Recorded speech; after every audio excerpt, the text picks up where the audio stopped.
에베소서 2장 1절 말씀, 그는 허물과 죄로 죽었던 너희를 살리셨도다. 아멘. 여기 허물과 죄로 죽었던 너희를 살리셨도다, 이런 말씀이 있는데, 죽었던 너희 할 때 죽었던 이란 말이 네크로스라는 말입니다. 죽은 시체를 말합니다. 죽은 시체, 네크로스. 그런데 이게 히브리 말로는 무트라고 그래요. 이게 죽었다라는 말을 무트라고 그러는데요. 이 말은 이제 영적인 죽음을 의미할 때 무트라고 이렇게 표현을 해요. 그러니까 선악과를 먹어서 선악으로 나무를, 하나님 말씀을 선악으로 나누어서 이렇게 먹으면 너 무트한다, 그러니까 죽는다는 그런 의미인데요. 그 영적인 죽음을 의미합니다. 다시 말하면 이 죽는다는 말은 이런 말이죠. 영혼 없는 몸이 죽은 것처럼, 이렇게 하죠. 행함이 없는 믿음은 죽은 것이다. 그런 그 죽음을 의미하니까 행함이 없는 믿음 가진 사람들, 행함이 없는 믿음 가진 사람들을 이렇게 죽은 사람들이라고 얘기를 해요. 그러니까 영혼이 없는 살아가는 사람들, 이런 사람들은 이제 죽은 사람이다. 영적인 죽음이니까. 그래서 하나님을 사랑하지만 이웃을 사랑하지 않는 하나님 사랑하는 사람들, 이렇게 보면 좀 복잡하지만 생각해 보세요. 행함이 없는 믿음을 가진 사람, 믿음은 있는데 행함이 없단 말이에요. 그러니까 몸은 있는데 영혼이 없는 거예요. 그러니까 겉으로는 살아가고 있는데 속사람이 죽은 거예요. 그러니까 하나님을 사랑한다고, 우리는 하나님 사랑한다고 겉으로 하나님을 사랑하는데 속에 이웃 사랑은 없는 거예요. 그러니까 이웃이라고 하는 건 이제 이 땅에 오신 예수님이 우리의 이웃이고, 그리고 그 예수님 때문에 내가 구원받아서 모든 사람이 나의 이웃이 되는 건데, 남편도 아내도 자녀도 부모도 또 친구도 친척도 다 이웃이거든요. 우리의 이웃. 그러니까 주님 안에서 이웃이란 말이에요. 그들을 사랑하는 거를 이웃사랑이라 그렇게 말을 해요. 그래서 지극히 작은 자에게 한 것이 곧 내게 한 것이다 라고 말씀하시죠. 하나님, 주님께서 이렇게 갈라놓으면서 선한 것과 악한 것을 그걸로 따진다, 이렇게 얘기를 하는데, 그게 이제 어떻게 하냐면 그들이 다, 그 작은 자들이 다 나의 이웃이다, 그들이 다 나다, 이런 얘기를 해요. 성경에서 작은 자라고 하는 건 소자, 어린아이들, 그러니까 힘없는 자를 얘기하는 거예요. 연약하고 힘없는 자. 힘없는 자라면 뭐 대표적으로 3종 세트 있다고 그랬죠, 성경에서. 고아, 과부, 나그네, 이게 힘없는 3종 세트예요. 그래서 그 사람들은 꼭 돌봐줘서, 고아는 아버지가 있게 하고, 과부는 남편이 있게 하고, 나그네는 집이 있게 해라, 그런 이야기를 성경에서 가르쳐주고 있는. 그래서 눈이 이제 안 보이시는 분들은 이제 주님께서 만나가지고 어떻게 눈을 뜨게 해주는 게, 그게 이제 사랑이죠. 눈을 뜨게 해주는 거예요. 다리를 이제 못 쓰는 분들에게는 다리를 걷게 해주는 게 이제 주님의 사랑이고요. 그런 이제 사랑을 보여주는 게 이제 주님의 이제 사랑이에요. 죄가 있는 사람들은 어떻게 죄를 용서하죠. 그게 이제 주님의 사랑이다, 이렇게 표현할 수 있는 겁니다. 그러니까 네크로스라고 하는, 네가 죽었어, 영적으로 죽은 너를 살리셨도다, 이렇게 이야기하는 거거든요. 살리셨도다. 그러니까 이미 살려놨다는 거예요. 그러니까 어떻게 된 거냐면 예수님이 십자가 못 박혀 돌아가시고 우리는 살게 된 거예요. 주님이 죽으심으로 나는 살게 됐어요. 이미 살게 됐으니까 어떻게 살으라는 거예요. 에베소 2장 1절 2절에 보니까, 그때 너희는 그 가운데 행하여 이 세상 풍조를 따르고 공중의 권세 잡은 자를 따랐으니 곧 지금 불순종의 아들들 가운데 역사하는 영이라. 전에는 우리도 다 그 가운데서 우리 육체의 욕심을 따라 지내며 육체의 마음에 원하는 것을 하여 다른 이들과 같이 본질상 진노의 자녀였는데, 긍휼이 풍성하신 하나님이 우리를 사랑하신 그 큰 사랑을 인하여 허물로 죽은 우리를 그리스도와 함께 살리셨고 너희는 은혜로 구원을 받은 것이라, 이런 말씀을 해주고 있죠. 그래서 에베소 2장의 이제 8, 9절에는 여러분이 잘 아는 그런 말씀이죠. 너희는 그 은혜를 인하여 믿음으로 말미암아 구원 얻었나니 이것이 너희에게서 난 것이 아니요 하나님의 선물이라. 행위에 난 것이 아니니 누구든지 자랑치 못하게 하려 함이라 라는 유명한 말씀이 여기에 써 있죠. 그러니까 주님의 은혜로 우리가 믿음으로 구원을 받았다라는 것을 우리가 이야기를 할 수가 있는 겁니다. 그러니까 죽었던 너희를 살리셨도다. 죽었던 너희가 어떻게 됐다는 거예요? 쭉 밑으로 내용을 보니까요. 죄 가운데 너희가 있었다. 육체 가운데 살고 있었다. 그것을 네가 예수님이 죽으심으로 다 해결했다. 이제 그 얘기를 해주고 있는 거잖아요. 그래서 여기서 보니까 에베소 2장 1절 2절의 말씀에 보면요. 허물과 죄로 죽었던 너희를 이렇게 됐으니까 허물과 죄가 뭘까라고 찾아보니까요. 허물이라고 하는 게 파랍토마라는 단어를 썼어요. 그리고 죄라는 말이 하말티아라는 말을 썼습니다. 그런 말은 이제 파랍토마하고 하말티아를 같이 쓴 거예요. 둘 다.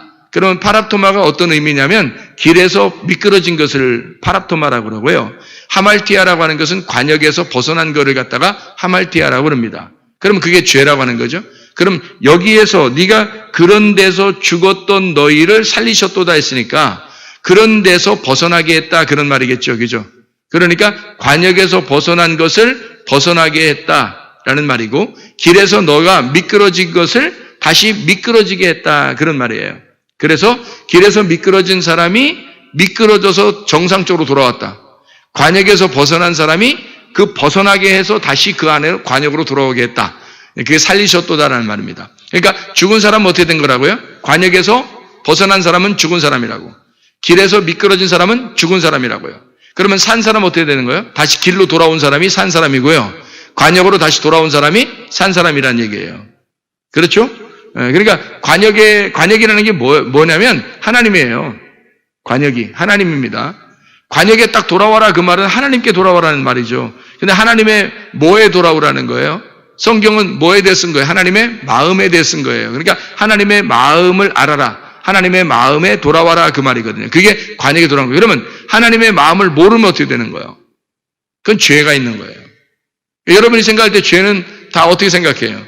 뭐 나쁜 짓 하고 뭐 이런 걸 죄라고 생각하는데 하나님은 근본적으로 그런 걸 죄라고 여기지 않습니다. 성경에서는요. 그건 육체의 일이라고 그래요. 육체가 됐기 때문에 육체의 일을 하는 거다라는 거예요. 네가 육체가 됐으니까 육체의 일을 하는 거지라고 생각하는 거예요. 성경에서는요. 그럼 육체 그것이 죄인데 그 육체의 일이 그런 일들이야 라고 나온 게 갈라디아서 5장 19절부터 21절까지 말씀이거든요. 그러면 육체니까 그런 일들을 하게 돼 있어요. 그렇죠? 그러면 영이면요. 영적인 일을 하게 돼 있죠. 그러니까 육체면 육체의 일을 살게 돼 있고 영이면 영의 일을 살게 돼 있단 말이에요. 그래서 육체의 일과 성령의 일이라는 열매가 육체의 열매와 성령의 열매가 딱 구분해서 같이 나온 게 갈라디아서 5장 19절부터 23절까지의 말씀입니다. 갈라디아 5장 19절부터 21절에는 육체의 열매가 나오는 거고 22절, 23절에는 성령의 열매가 나오는 거예요. 성령의 열매는 여러분이 아시죠? 사랑과 희락과 화평과 오래 참음과 자비와 양선과 충성과 온유와 절제 이렇게 되어 있는 그 절제는 하나님의 통치를 말합니다. 하나님의 다스림이라는 걸 의미해요. 그러니까 이 성령의 열매하고 육체의 열매는 다른데 성령이 들어오면 성령의 열매를 맺고 살게 되어 있고요. 자동적으로 일어나는 겁니다. 그러니까 그런 열매를 맺었다고 해서 너 죄인이다 이렇게 말하지는 않는데 성경에서는. 그러니까 뭐를 죄라고 그러냐면 육체 자체를 죄라고 그러는 거예요. 네가 열매를 사는 것은 어차피 육체니까 육체의 열매를 가지고 사는 거잖아요. 그렇죠? 성령이 들어오면요. 성령의 열매를 가지고 살게 돼 있어요. 자동적으로. 그러니까 성령만 들어오면 성령이 나의 주인만 되면요. 그러면 하나님의 형상으로 살게 돼 있죠. 그런데 내가 육체가 돼버리면 육체의 삶을 살게 돼 있단 말이에요. 그게 어떤 육체가 뭐냐면 성경에서 말하는 육체는 죽었다. 넌 죽은 자다 이런 얘기예요. 그러니까 죽은 자의 행실을 하고 있다. 그게 육체의 삶이라는 거예요. 그러니까 육체 자체가 죽은 거라는 거죠. 죽었는데 너는 또다시 그 죽은 자의 그 시체를 끌어안고 살고 있다. 이런 말이거든요. 그 말은 무슨 말이냐면요. 예수님이 말씀이 육신이 돼서 오셨어요. 그렇죠? 근데 예수님이 십자가 못 박혀 돌아가실 때는 뭐가 죽은 거예요? 육체가 죽은 거란 말이에요. 그럼 예수님은 부활했고 육체는 죽었단 말이에요. 십자가에서. 그런데 너희가 또 죽은 그 육체를 끌어안고 또 살고 있다는 얘기예요. 그럼 우리는 이미 죽었는데 우리를 이미 그 죽은 데서 우리를 십자가에서 죽으시고 주님이 우리를 부활시켜 살리셨는데 그리스도와 함께 우리가 살았는데 은혜로 살았는데 넌 또다시 죽음의 길을 가고 있다. 그게 죽은 자의 행실을 하고 있다는 건데 그게 육체의 삶이란 말이에요. 여러분이 육체의 삶을 살게 되면 나는 뭐 육체의 삶 이거는 뭐 죄 아니래 그런 문제가 아니라요. 네가 육체라고 하는 게 문제라는 거예요. 육체는 원래 육체가 구원받지는 못하죠. 그리스도의 몸으로 바뀌어야지만이 구원받는 겁니다. 그러니까 하나님의 영이 하나님 말씀이 육체 안에 거하셔서 육체를 죽이고 그 육체가 그리스도의 몸이 되도록 만들어낸 거예요. 그래야 교회가 되는 거예요. 여러분 몸이 그러니까 악한 행실을 따를 수도 있고요. 이 몸이 하나의 몸이에요. 하나의 몸인데 악한 행실을 따를 수도 있고 선한 행실을 따를 수도 있는 거예요. 여러분 몸이. 그러면 이 몸이 악한 행실을 따르면 육체의 일을 따라가는 것이고 그러면 성령이 상대적으로 축소가 되겠죠. 성령의 일이 축소가 되겠죠. 근데 성령을 따라서 행동하면 성령의 일이 커지게 되겠죠. 그러면 육체의 일이 축소가 되는 거예요. 작아지는 거죠. 그러니까 없어졌다는 게 아니라 있긴 있는데 일 활동을 못 하는 거예요. 숨을 못 쉬는 거야, 한마디로. 그러니까 육체의 일이 숨을 못 쉬는 거야. 그러니까 숨 쉬듯이 육체의 일을 살게 되는데 숨 쉬듯이. 근데 그 숨을 못 쉬는 거예요. 성령의 일이 강해지면. 근데 육체의 일이 강해지면 사람이 막 그냥 육체를 따라 살게 돼요. 그 육체의 열매라는 게 그게 고집을 부리고 화를 내고 막 욕심을 내고 음란하고 뭐 이런 거예요. 이런 것들이 다 육체의 일입니다. 육체의 열매예요. 근데 그런 것들이 나오게 되면요. 이게 심하게 막 나오잖아요. 그러면요. 그러니까 화나고 짜증나는 일이 계속 생기면 여러분 감당 못 합니다. 자꾸 육체의 일이 커지거든요. 육체 열매가 커지면 성령의 일이 축소가 돼요. 그래서 활동을 못 해, 속에서. 그럼 하나님의 성령의 일이 막 활동해서 강해지잖아요? 말씀으로 막 살려고 그러고 이 사람이 성령을 따라 살려고 막 하잖아요. 그러면 육체의 열매가 축소가 돼버린다고. 활동을 못 하게 돼요. 그건 죽은 자의 행실이란 말이에요. 육체의 일은 죽은 자의 행실. 살아있는 자의 행실은 뭐냐면 성령의 열매를 가진 자예요. 성령의 열매로 사는 사람. 그게 사는 자의 행실이란 말이에요. 그러니까 죽었다. 너희가 죄로 죽었는데 허물과 죄로 죽었던 너희를 살리셨도다. 그러니까 하나님의 성령에 의하여 살도록 만들어 줄 것이다 라는 얘기거든요. 자, 어떻게 살아야 되는지 아시겠죠, 그죠? 자, 그래서 죽은 행실이라는 게 뭐라고요? 육체의 열매라고요. 육체의 열매는 자기를 위한 삶이라고요. 이 땅을 위한 삶. 근데 성령의 삶은 하늘을 위한 삶이에요. 하나님을 잘 섬기는 삶이죠. 근데 잘 섬기는데 막 뭔가 보상을 바래서 섬기는 게 아니에요. 은혜를 받았으니까, 선물을 받았으니까 너무 좋아서, 행복해서 하나님하고 사랑을 나누는 거죠. 그러니까 하나님 말씀을 알고 싶어 하고, 하나님 마음을 알고 싶어 하고, 하나님과 같이 교제하려고 하는 거. 이게 성령의 열매예요. 그거 만들려고 하는 거예요, 하나님이요. 그런데 육체의 열매는 늘 그런 게 아니라 나를 위한, 나 중심의 신앙생활이에요. 나 중심의 신앙생활이니까 자기가 잘 되려고 하겠죠. 아무래도 자기 잘 되고 싶죠. 사람들한테 좀 이렇게 의시되고도 싶고 잘 되고 싶고 이렇게 뭐 우리 자녀들이 더 잘 되면 자기에게 좀 뭐 기쁨이 되겠죠. 집안이 좀 더 잘 되면 그러면 이제 좀 기쁨이 되겠죠. 그게 없으면 이제 막 우울하고 짜증나고 막 얼굴도 이제 별로 딴 사람 만나기도 싫어. 그렇게 되면 이러면 이제 벌써 뭐가 있었던 거예요? 욕심이 있었던 거예요. 자기 속에. 그 탐욕이라는 욕심이 인간은 다 그렇지요. 뭐 그런 게 없는 사람이 어디 있어요. 뭐 이렇게 하잖아요. 그죠? 다 있죠. 있는데 그게 안 나타나는 사람이 있다고요. 왜냐하면 눌려서 그런 게 눌려서 하나님의 성령의 열매 때문에 이게 눌려가지고 안 나타나는 사람이 있다고요. 근데 이게 나타났단 말은 성령의 힘이 약하단 말이에요. 이 사람 속에서. 이 성령의 힘이 약하단 말이에요. 그러니까 눌리는 거죠. 성령의 힘이 열매가 눌려버리고 육체 열매가 막 나오는 거잖아요. 이 사람에게. 그러니까 자기가 막 커지는 거예요. 자기가 커지는 거예요. 그러니까 자기를 안 알아주면 기분 나쁜 거예요. 교회에서도 자기 안 알아주면 기분 나쁘고요. 가정에서도 자기 안 알아주면 굉장히 기분 나쁩니다. 자기 안 알아주면 오히려 감사해야 되는 거 아닌가요? 여러분 한번 우리가 성경을 딱 펼쳐놓고 그냥 성경을 덮어놓고 그냥 알지도 못하고 믿지 말고 딱 펼쳐놓고 우리가 딱 믿는다면 진짜 가만히 생각해 보세요. 나를 무시해주고 얼마나 감사합니까?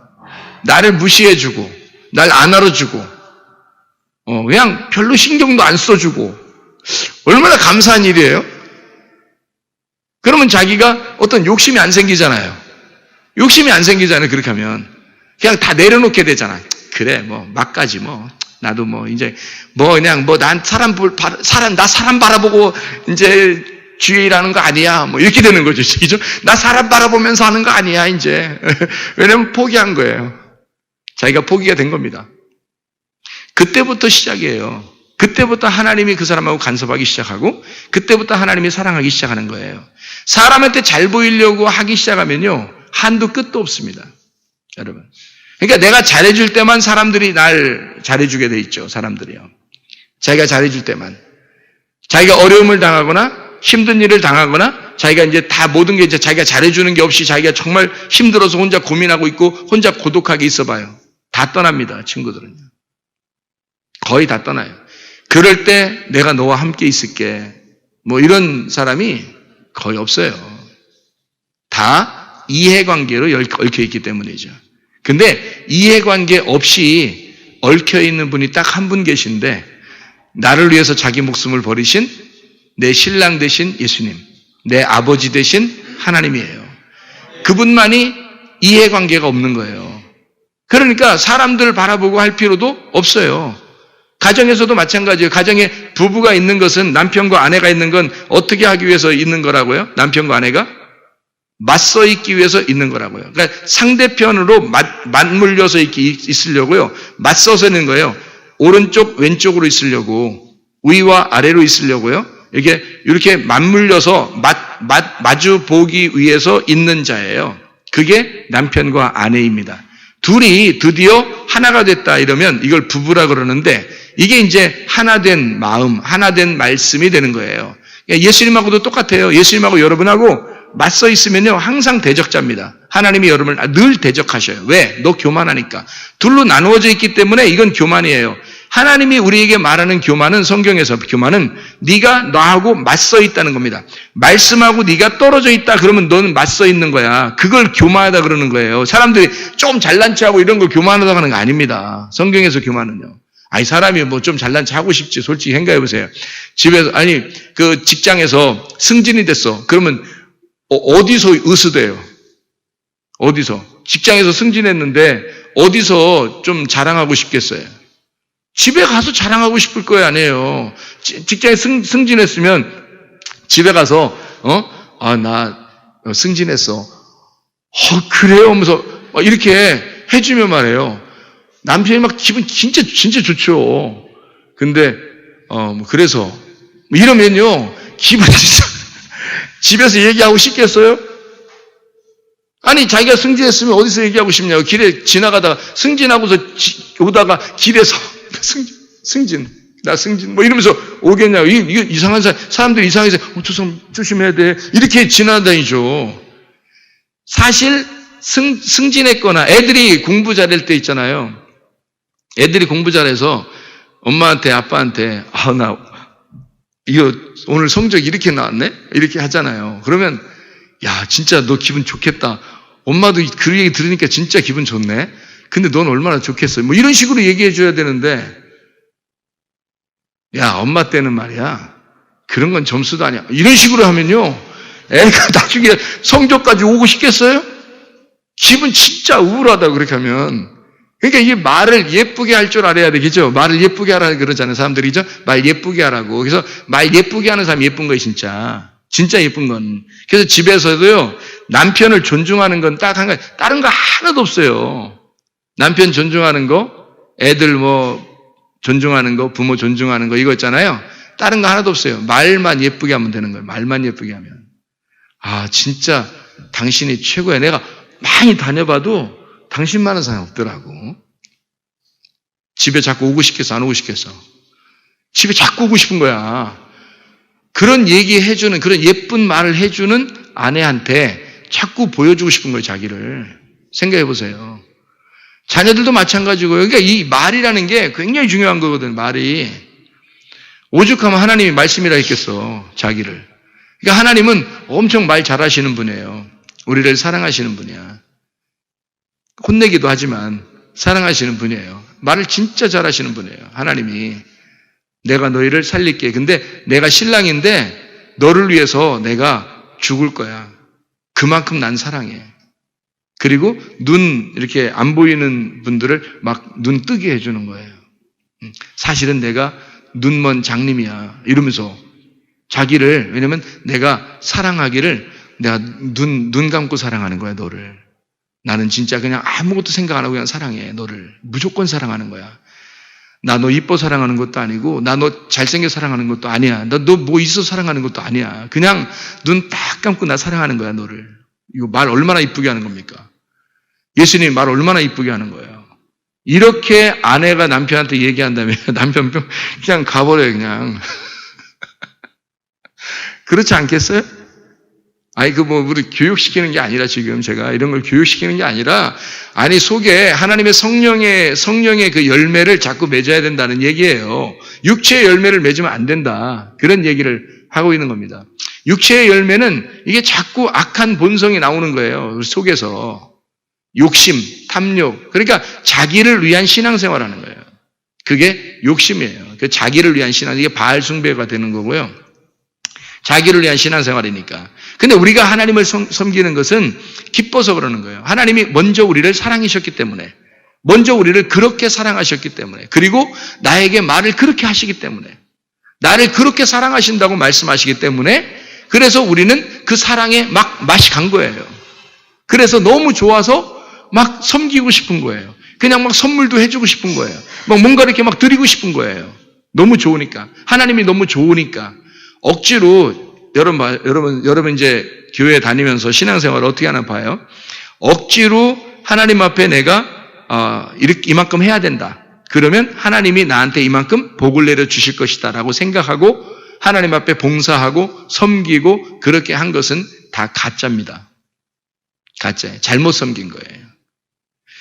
하나님의 은혜가 그 목숨까지도 우리를 주셨기 때문에 너무 좋아서 기뻐서 행복해서 그냥 막 섬기고 싶은 거. 그냥 하나님한테 뭔가 내가 나를 드릴 게 없어. 나를 드리고 싶은 거 있잖아요. 그냥 나를 막 드리고 싶어. 하나님 앞에. 뭘 바래서가 아니에요. 안 해줘도 돼. 안 해줘도 되는데 나는 그냥 예수님이 너무 좋아. 그래서 그렇게 좋아하는 거 있잖아요. 말씀이 너무 좋아. 그냥 말씀을 사랑하는 거 있잖아요. 그러면은 그게 진짜 신앙생활입니다. 교회 와서는 그러니까 뭐 하라 하지 말라? 하지 마라. 특별히 우리 교회 와서는 하지 마라. 가만히 있어라 그냥. 가만히 있어. 아무것도 하지 말고 그냥 가만히 있으면 된다. 그래서 와서 어떤 사람은 궁금해하는 사람이 있어요. 여기는 아무것도 안 시킨다고. 자기를 왜 아무것도 안 시키냐고. 자기 그래도 열심히 하던 사람인데 왜 아무것도 안 시키냐고 궁금해하는 사람도 있어요. 우리 교회 오면. 어떤 사람은. 그런데 궁금해할 이유가 하나도 없습니다. 교회는요. 진리 안에서 자유해야 되는 거거든요. 그렇지 않습니까?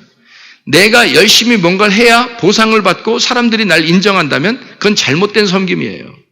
그건 율법에 속한 사람이고 그게 율법적인 거예요. 그건 구원 못 받습니다. 자기를 구원하는 것은 자유가 있어야 구원받고 진리가 있어야 구원받죠. 참 자유가 행복해야 구원받은 거지. 어떻게 억압된 상태에서 남에게 보이려고 하는 게 어떤 구원을 받습니까? 말도 안 되지. 그건 율법입니다. 거기에서 벗어나라고 주님이 오신 거예요. 그걸 복음이라고 그러는 겁니다. 사람들이 아무도 안 알아둬도 좋아. 다시 말하면 내 아내가 아무것도 안 알아둬도 좋아. 내 남편이 아무것도 안 알아줘도 좋아.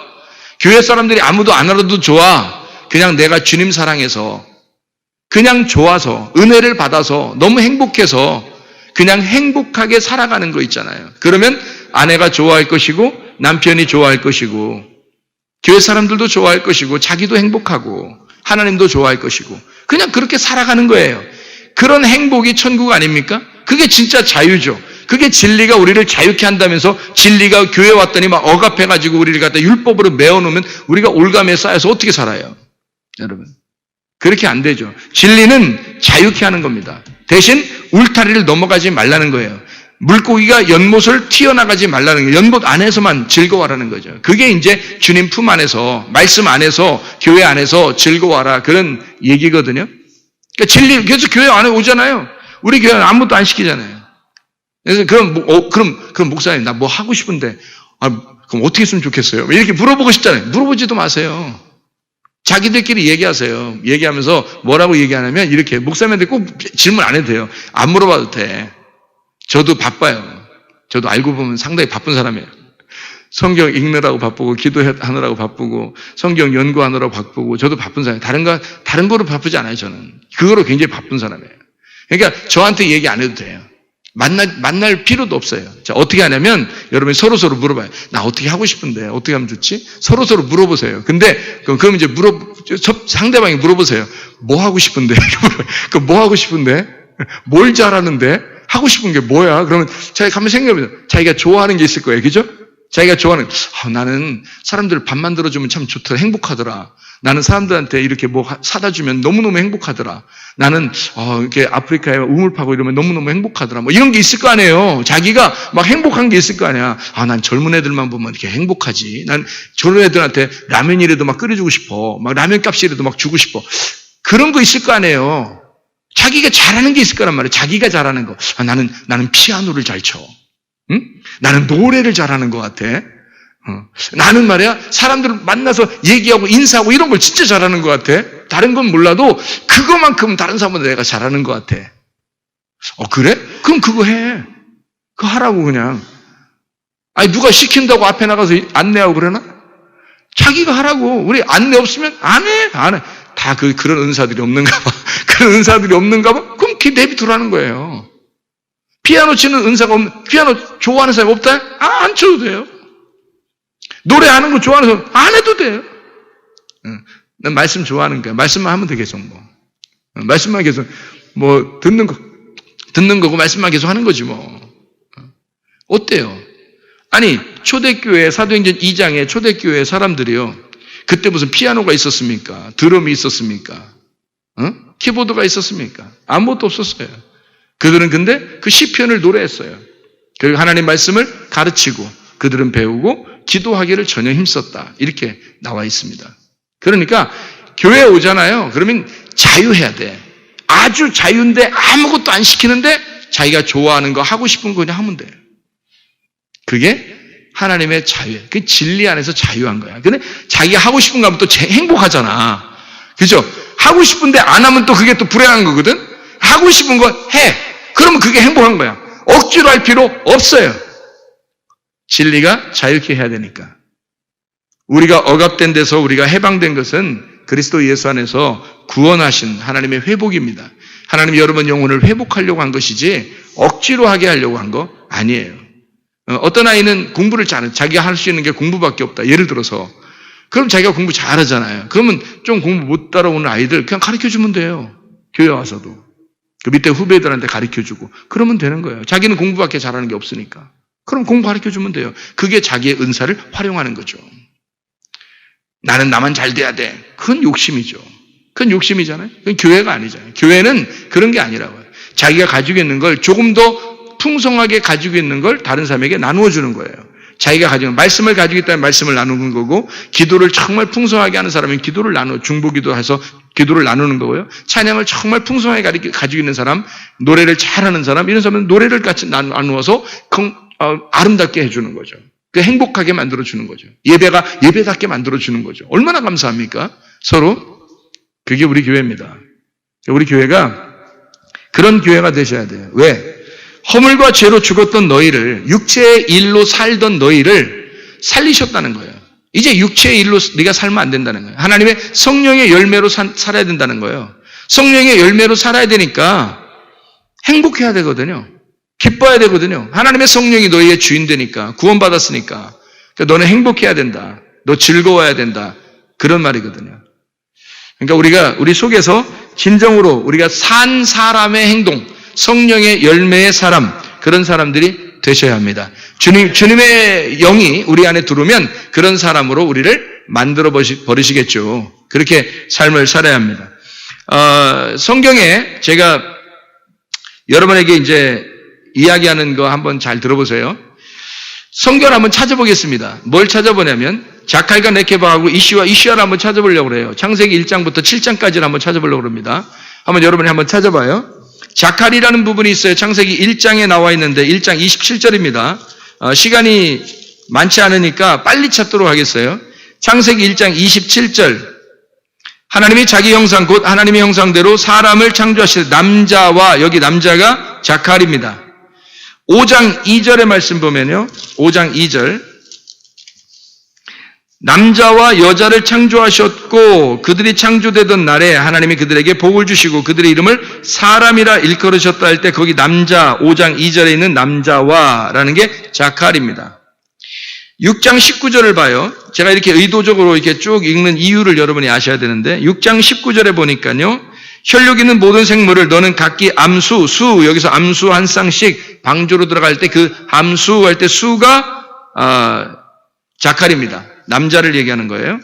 7장 3절입니다. 7장 3절이요. 공중의 새도 암수 7씩을 데려와 그 씨를 온 지면에 유전하게. 그래서 그 암수 할 때 수가 자칼입니다.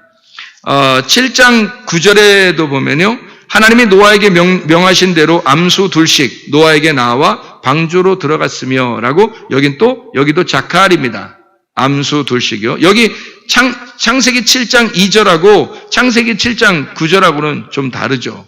이게요. 7장 16절 보면 들어간 것들은 모든 것의 암수 할 때 그 수가 자칼입니다. 남자를 얘기하는 거예요. 그런가 하면 이제 남자 할 때 사람을 나타내는 남자가 있어요. 그게 이슈인데요. 그 창세기 2장 23절에 나옵니다. 그러니까 동물 자칼이라고 할 때 그 암수라고 이제 표현할 때 그냥 남자 여자 할 때 그냥 암수 이렇게 표현할 때는 창세기 1장 27절부터 나와 있는 거고요. 그 다음에 뚝 떨어져서 5장 2절에 나오거든요. 그런데 이슈라고 나올 때는 2장부터 나와요. 이게 이 특징이 뭐냐면 2장에 23절에 나옵니다. 23절이요.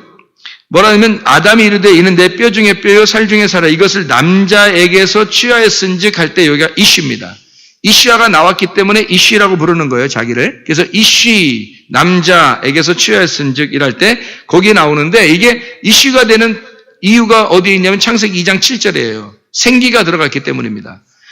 창세기 1장에는 생기가 들어가지 않았잖아요. 그러니까 자칼과 네케바라고요. 근데 창세기 2장 7절에는 생기가 들어갔어요. 그래서 창세기 2장 23절에 남자에게서라는 말이 나오고요. 24절에 이러므로 남자가 부모를 떠나 그의 아내와 합하여 둘이 한 몸을 이룰지니라. 그래서 남자가 떠나는 겁니다. 남자가. 이슈입니다. 남자가 여기 창세기 2장 24절에 나와 있는 남자가 부모를 떠나는 거예요. 여자가 부모 떠나는 게 아닙니다. 남자가 부모를 떠나서 여자와 한 몸을 이루는 거거든요. 그러면 남자가 떠난다는 이게 뭐겠어요? 누가 떠나는 거겠어요? 여기 이씨라고 하는 건요, 대표적으로 예수님을 의미합니다. 이씨로 나올 때는. 그러니까 영을 받은, 하나님의 생기를 받은, 영을 받은 예수님, 이 땅에 내려온 하나님의 아들을 말할 때 이씨라고 그러는 거예요. 그래서 제가 일부러 여러분 한번 찾아보라고 그러는 건데, 남자가 떠나서, 하늘 아버지를 떠나서 이 땅에 내려와 아내를 맞이하는 거예요. 그게 결혼이거든요. 이 땅에서 이제 혼인잔치를 하는, 그러니까 이 아내를 맞이해서 신랑이 결혼하는 그런 모습들을 설명하려고 성경에 쓴 거예요. 이게 다. 그런가 하면 3장 6절입니다. 3장 6절. 여자가 그 나무를 먼저 먹음직도 하고 보암직도 하고 지혜롭게 할 만큼 탕스럽기도 한 나무인지라. 여자가 그 열매를 따먹고 자기와 함께는 남편에게도, 이 남편이라는 것이 그게 남편에게가 이슈입니다. 그러니까 이슈에게 준 거예요. 그러니까 이슈에게 줬다는 말은 누구에게 줬다는 말이에요? 자기가, 내가 선악과 먹고 예수님에게 먹였단 말이에요. 이 말은. 그 말은 무슨 말이냐면 내가 선악과 먹고 죽어야 할 선악과를 예수님이 먹게 해서 예수님이 죽게 하는 거예요. 그거를 이슈라고 표현한 거예요. 그래서 일부러 찾으셔야 된다고, 여러분이. 3장 16절. 또 여자에게 이르시되 네가 내게 임신하는 고통을 크게 더하리니 네가 수고하는 자식을 낳을 것이요 너는 남편을 원하고 남편은 너를 다스릴 것이다 하니까 요거 보면서 뭐라 그래요? 집에 있는 남편들 성경에도 나왔지 뭐 이런 식으로 이렇게 얘기하면 안 됩니다. 네, 그러면 이제 자칼 돼버리는 거예요. 그냥 동물 남자 돼버리는 거예요. 이거는 이슈입니다. 이슈. 그래서 남편을 사모하고 남편이 너를 다스리게 돼야 된다라고 하는 때 이슈입니다. 이게 누굴 말하겠어요? 예, 교회의 신랑 되신 예수님을 말하는 거예요. 그래서 우리는 그 신랑 되신 예수님께 복종하고 그의 다스림을 받아야 되고 우리는 늘 그 남편을 사모해야 된단 말입니다. 이거 이렇게 여러분 잘 이게 구분해서 해석을 해야 됩니다. 그래야 이게 이해가 되는 거예요. 4장 1절입니다. 아담이 그의 아내 하와와 동침하며 하와가 임신하여 남자가 임신한 게 아니고 하와가 임신하여 가인을 낳고 이르되 내가 여호와로 말미암아 등남하였다 할 때 그 등남이 이슈입니다. 등남. 그러니까 이 등남은 뭘 말하는 거예요? 이슈를 낳았다라는 말이니까 누구를 낳았다는 거예요? 하나님의 아들을 낳았다라는 말입니다. 하나님의 아들을 낳았다. 그러면 하나님의 아들을 둘 낳았어요? 하나를 낳았어요? 둘 낳았죠? 가인과 아벨 이렇게 낳았죠. 그러니까 가인과 아벨 둘 낳았잖아요. 그래서 등남하였다. 내가 하나님의 아들을 낳았다. 그래서 둘이다 이 말이에요. 둘. 둘인데 하나는 어떻게 해요? 첫째 아들은 첫째 아담을 말하는 거고 둘째 아들 아벨은 두 번째 아담을 말하는 거예요. 그래서 첫째 아담 가인은 어떻게 해요? 죄를 짓는 거예요. 두 번째 아담 아벨은 예배드리고 성공해서 죽는 겁니다. 가인에 의하여 죽임을 당하는 거예요. 그리고 그 아벨이 없으니까 가인을 통해서 나오는 게 아니라 아벨이 없으니까 셋이라는 아들을 주겠다라고 해서 셋이라는 아들을 따로 줍니다. 그게 창세기 4장 25절이에요. 그래서 셋이라는 아들을 마지막 아담이 되는 겁니다. 이게 우리에게 오시는 그 주님을 의미하는 내용들입니다. 4장 23절에 보면요. 라멕이 아내들에게 이르되 아다와 실라여 내 목소리를 들으라. 라멕의 아내들이여 내 말을 들으라. 나의 상처로 말미암아 내가 사람을 죽였고 나의 상함으로 말미암아 소년을 죽였도다 라고 할 때 사람을 죽였고가 이슈입니다. 그러면 사람을 죽였고가 이슈인데 거기에 사람이 얼마나 있길래 거기서 사람을 죽였고라고 돼 있겠어요? 이슈를 그 말은 남자를 죽였고라는 말입니다. 누구겠어요? 예수님입니다. 내가 예수를 죽였고 이 말입니다. 그렇게 예수를 죽는데 내어준 사람들이 상당히 많죠. 가룟 유다도 예수님을 죽는데 내주고 베드로도 예수님을 3번씩이나 부인하면서 예수님을 죽는데 내줬고 많은 유대인들 이스라엘 백성들이 예수님을 죽는데 십자가 매달아 죽여달라고 했죠. 그렇게 예수를 죽여달라. 그리고 실제로 그를 죽인 자들이 있죠.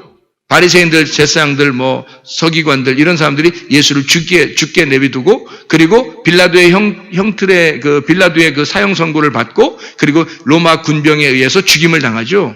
그렇게 죽인 자, 내가 소년을 남자를 죽였도다. 이게.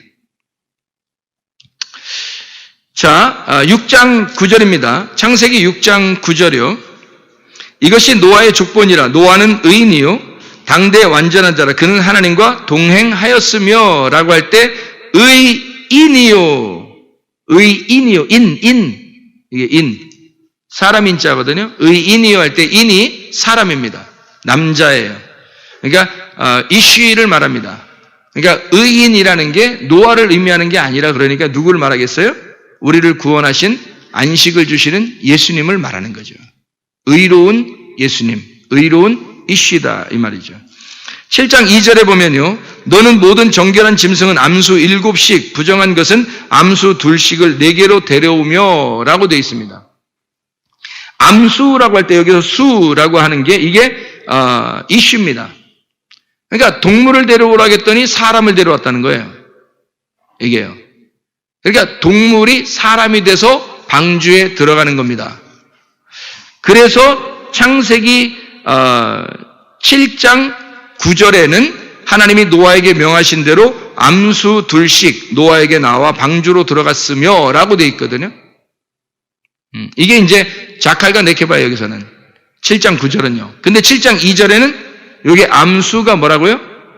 이슈와 이슈합니다. 그러면 이슈와 이슈는 누구에게만 쓰는 거라고요? 사람에게만 쓰는 거라고요. 그러면 사람이 사람을 데려오라고 했더니 하나님이 사람을 데려오라고 했더니 누굴 데려왔더라? 동물을 데려와서 노아 방주에 들어가겠더라. 이거예요. 이 말은 무슨 말이냐면요.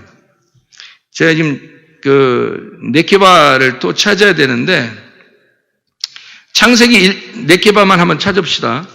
창세기 1장 27절에 여러분이 금방 읽었던 그 자칼과 네케바에서 거기 27절에 남자와 여자, 이 여자가 네케바입니다. 5장 2절에 나와요. 그리고 난 다음에 자칼은 이제 안 나오고 5장 2절에 그 네케바가 5장 2절에 나오는데 남자와 여자를 창조하셨고 할 때 거기서 네케바 이렇게 나옵니다. 6장 19절에 보니까요. 6장 19절 혈육 있는 모든 생물을 너는 각기 암수 한 쌍씩 방주로 이끌어들여 너와 함께 생명을 보존하게 하라 할 때 그때 네케바가 나오죠. 7장 3절에 보니까 7장 2절에는 이시아가 나오고요. 7장 3절에 공중의 새도 암수 7씩을 데려와 그 씨를 온 지면에 유전하게 하라. 이때도 네케바가 나옵니다. 7장 9절에도 자칼과 네케바 할 때 네케바가 나오고요.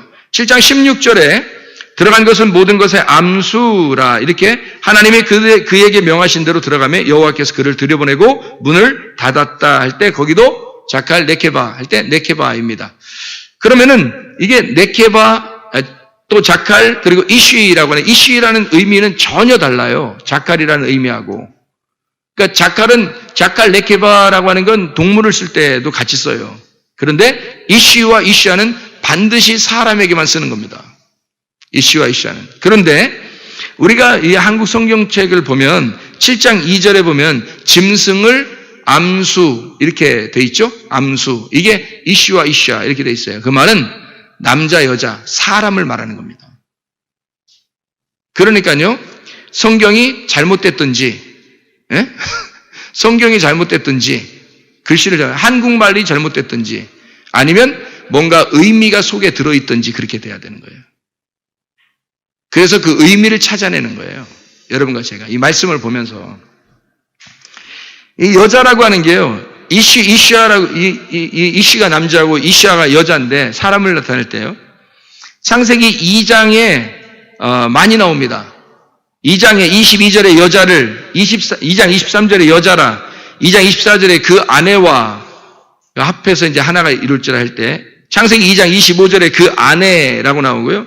그 다음에 3장에는 뭐 여자가 뭐 남자는 3장에 별로 안 나오고 3장에 여자가 엄청 나와요. 창세기 3장이 뭐 하는 장이죠?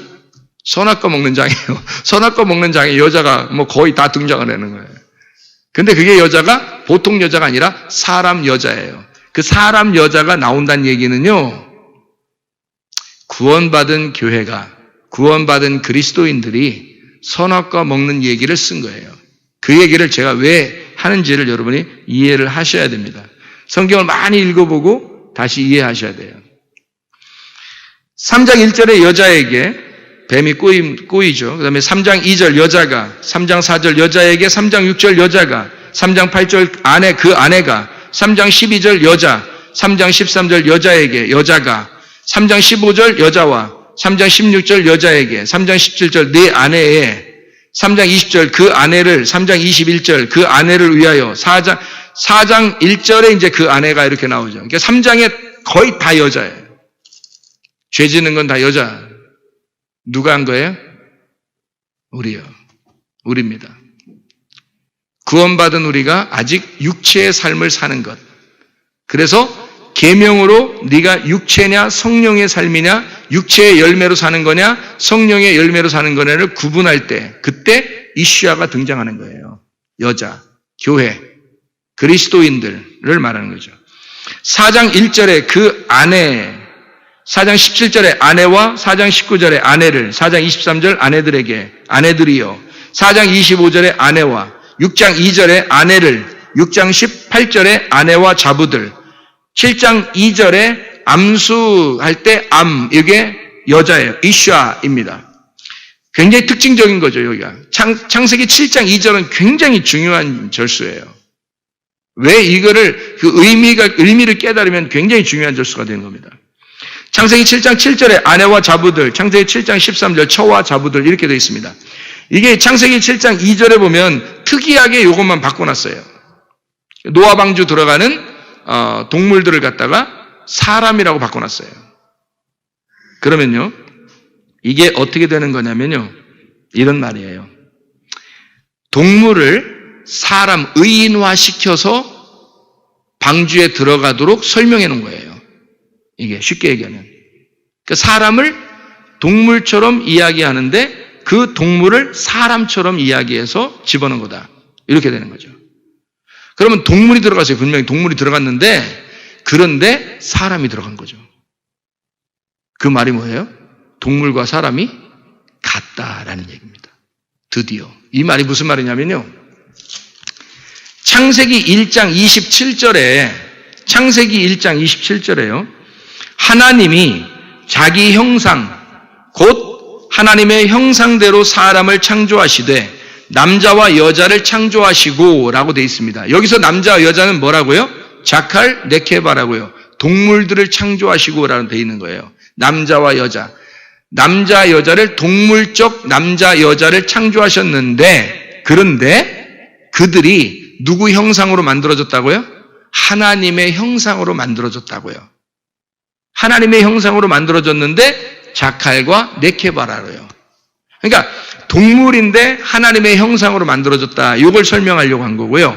창세기 7장 2절에는 사람인데 사람을 집어넣는데 그게 동물이다 라고 하는 걸 얘기하는 거고요. 그러니까 동물인데 하나님의 형상이다 라고 얘기한 거 창세기 1장 27절에 창세기 7장 2절에는 동물인데 사람이다 라고 얘기하는 거고요. 그러니까 성경이 어떻게 해놓은 거냐면 이렇게 되는 거예요. 자, 자칼과 네케바는 뭐를 설명하는 거라고요? 동물을 설명하는 거라고요. 이슈하는 뭘 설명하는 거라고요? 사람을 설명하는 거라고요. 그러면 자칼과 네케바는 어떤 사람들을 얘기하는 거예요? 자칼과 네케바하고 이슈하고 이렇게 딱 구분해서 제가 일부러 읽어줬는데 이렇게 구분해서 이렇게 놓잖아요? 그러면 자칼과 네케바는 짐승입니다. 이슈하는 사람이고요. 그런데 창세기 7장 2절에는 그런 짐승을 집어넣으라는 거예요. 사람으로 만들어서. 그러니까 짐승을 사람으로 집어넣으라는 거예요. 그게 창세기 7장 2절이에요. 그리고 창세기 1장 27절에는 짐승을 만드는데 하나님의 형상으로 만든다는 거예요. 그러면 이게 뭐라는 거예요? 하나님 안에서는 짐승 같은 네가 하나님의 참 아들, 사람이라는 거예요. 이해가 되시나요? 하나님 안에서 보면 짐승 같은 네가 하나님의 형상을 닮은 하나님의 아들이다라고 선포하는 거란 말이에요. 근데 우리들이 볼 때는 밑에서 보면 어떻게? 짐승 같은 나하고 하나님의 아들하고 완전히 나누어진 거죠. 이해가 돼요? 그런 나를 하나님이 그렇게 나누어서 넌 육체적으로 사는 사람, 어쩔 때 한 번씩 성령으로 살려고 노력하는 그런 정도의 사람.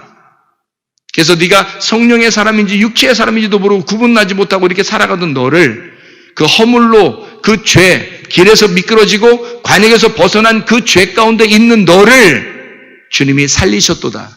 다시 말하면 짐승같이 사는 너를 사람으로 참 아들로 만들어 놓으셨다. 그 말이에요.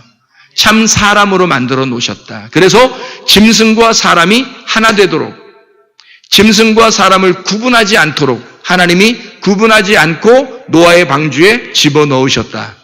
동물들을 다 사람으로 만들어서 집어넣으셨다. 다시 말하면 짐승 같은 너를 허물과 죄로 죽을 수밖에 없었던 너를 주님이 살리셨도다. 더 이상 그 가운데 살지 말게 하려고, 그리스도 예수의 성령 안에서 살게 하려고 너를 육체의 삶에서 성령의 삶으로 바꾸어 놓았다. 너를 진짜 영적인 구원을 주셨다. 주님께서. 그래서 우리는 그리스도 예수 안에서요, 허물과 죄로 죽었던 우리가 그리스도 예수 안에서 살아나게 됐습니다. 주님의 은혜로 살아나게 됐습니다. 그러면 여러분과 저는 이제 짐승 같은 삶을 버리고 나의 욕심, 나 때문에 나를 위해서 하나님을 섬기는 그런 얼토당토하는 그런 율법적인 신앙생활 하지 말고 진짜 하나님이 나를 먼저 찾아오신, 짐승 같은 나에게 먼저 주님이 나를 입으시고 찾아오신 그 주님, 그래서 나를 죽이시고 그 죽을 수밖에 없는 나를 다시 살리셔서 하나님의 형상으로 만들어 참 아들된 참 사람으로 살아가게 만든, 참 나를 발견하여 하나님의 형상된 참 나를 발견하여 살아가도록 만들어 놓으신 하나님의 형상을 닮아 그리스도 예수의 삶으로 살다가 주님 만나시기를 바랍니다. 우리 하나님 아버지 사랑과 은혜를 감사를 드립니다. 아버지 하나님, 진실로 허물과 죄로 죽었던 우리를 살리신 우리 주님과 함께 주님 앞에 동행하다가 주님 만나게 도와 주시옵소서. 주님께서 너를 복주시고 너를 지키시기를 원하며 주님께서 그분의 얼굴을 내게 하사 내게 은혜 베푸시기를 원하고 주님께서 그분의 얼굴을 내게 하사 내게 평강 주시기를 원하노라. 이제는 우리 주 예수 그리스도의 은혜와 하나님의 사랑과 성령의 교통하심이 교회와 가정의 영원토록 함께 할지어다. 아멘.